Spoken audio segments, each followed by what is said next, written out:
सुबह से लेकर शाम तक अपने परिवार, पति, बच्चे, रिश्तेदार, फैमिली को समय देती है। यस, नो डाउट, तो देना चाहिए क्योंकि ये महिला का फर्ज है, कर्तव्य है। लेकिन मैं रिक्वेस्ट करना चाहती हूँ कि हर महिला के अंदर एक स्किल, हुनर ऐसा होना चाहिए कि एटलीस्ट 100 रुपीज पर डे वो कमा ले, किसी से उसे मांगना ना पड़े। अपने पैरों पर खड़े। हमने एक मिशन चलाया हुआ है, वॉकर फॉर लोकल, आत्मनिर्भर भारत। बदल बदल के आवाज, बदल बदल के रोटियां खाइए, बदल बदल के आप भोजन की व्यवस्था कीजिए अगर आपको परिवार को सुरक्षित रखना है। नहीं तो हम लोगों के पास इम्यूनिटी नहीं बचेगी और महिला एक बीमार हो गई तो मतलब मानो पूरा घर बीमार है।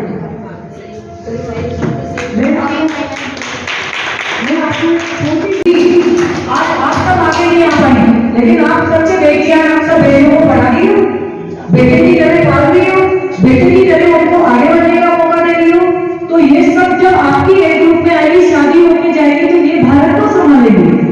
ये बेटियां जो आपकी है ना, ये भारत को ताकत देगी, भारत की अर्थव्यवस्था में अपना कंट्रीब्यूशन देगी। तो ये एक तैयारी कर रही है प्रगति की कि अभी तक आपने दबा के रखा 40-50 सालों से, अब ये जो आई है ना, ये सब दबी हुई है, लेकिन ये दबी हुई है सबको बाहर निकाल रही है। आने वाली पीढ़ी जो है वो वैसी है। तो ऐसे समय में दो चीजों की दिक्कत होगी। आप बेटे को निकालना चाहोगे, बेटे को पढ़ाना चाहोगे, वो काम करने जाएगी तो फ्रस्ट्रेशन तो आएगी। जब उसकी शादी होगी तो बेटे वाले लगे करेंगे कि नहीं हम तो बहू को ये नहीं करने दे, तो आपस में मिसमैच होगा। तो ऐसे समय में जिनके बेटे हैं वो उनको ये शिक्षा दे कि बेटी खाना बनाना सीख रही है तो बेटा भी सीखे। अगर वो बाहर 8 घंटे काम कर रही है तो दोनों घर पे आगे मिलकर काम करो। बहू और बेटे को एक समान मान के ही समाज आगे है, तभी बात बनेगी। नहीं तो तलाक के केस जो चल रहे हैं ना, आज अदालत पूरी भरी पड़ी है तलाक के केस। क्यों हो रहे हैं? क्योंकि हम ही शिक्षा नहीं दे पा रहे हैं। सहनशीलता कम हो रही है, एजुकेशन बढ़ रही है, सहनशीलता, लेकिन बेटों को भी शिक्षा दीजिए ना कि बेटा हमारा तो गुजर गया, अब तुमको मिलजुल के रहना। अगर वो किचन में खाना बना रही, चपाती में बना रही, तो सब्जी इसको काटने देगा।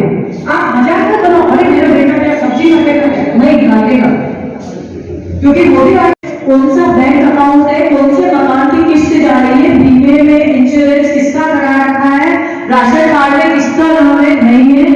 अब वो महिलाएं दर दर भटक रही हैं, परेशान हो रही हैं, क्योंकि विधवा होने के बाद एक महिला अकेली हो जाती है तो सबसे बड़ी उसको जो समस्या आती है वो इकोनॉमिकल है, आर्थिक रूप से वो अपाहिज हो गए।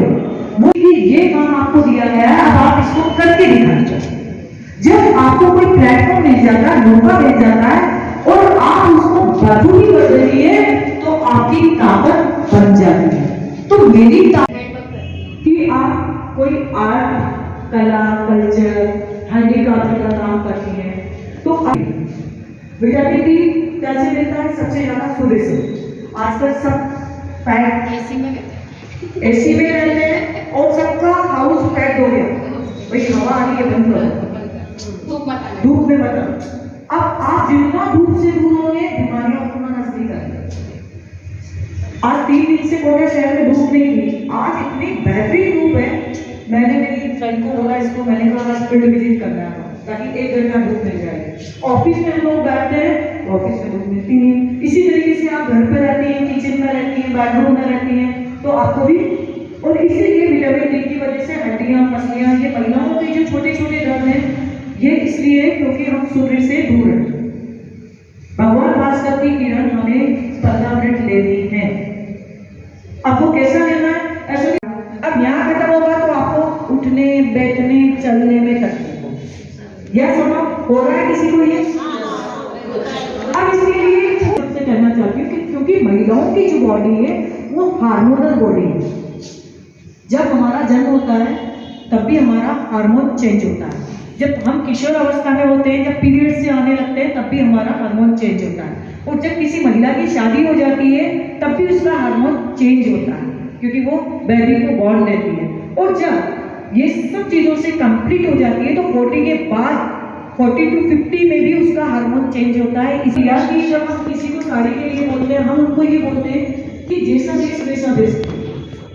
सिर्फ कपड़े की वजह से परिवार नहीं बिगड़ना चाहिए, आपके व्यवहार की वजह से परिवार नहीं बिगड़ना चाहिए, कि रिश्ते सबसे ज्यादा अनमोल, किसी का घर नहीं बिगड़ना चाहिए। तो हमने शुरुआत अपन से की कि हम खुद पहले एक दिन साड़ी पहने। साड़ी में तो हम ब्रेस्ट कैंसर की बात कर रही थी कि हर एक महिला 40 के बाद कोई भी महिला नहाते वक्त अपने दोनों ब्रेस्ट को चेक करें।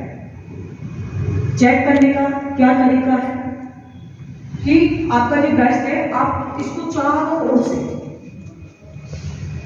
एक मसाज टाइप से करके देखेंगे, कहीं आपको ऐसा कोई गठान टाइप का कुछ, ट्यूमर टाइप का कुछ नजर आ रहा है क्या, कहीं शारीरिक सूजन है क्या, या कहीं दर्द महसूस हो रहा है, या कहीं टाइटपन महसूस हो रहा है क्या, ये सिम्टम्स।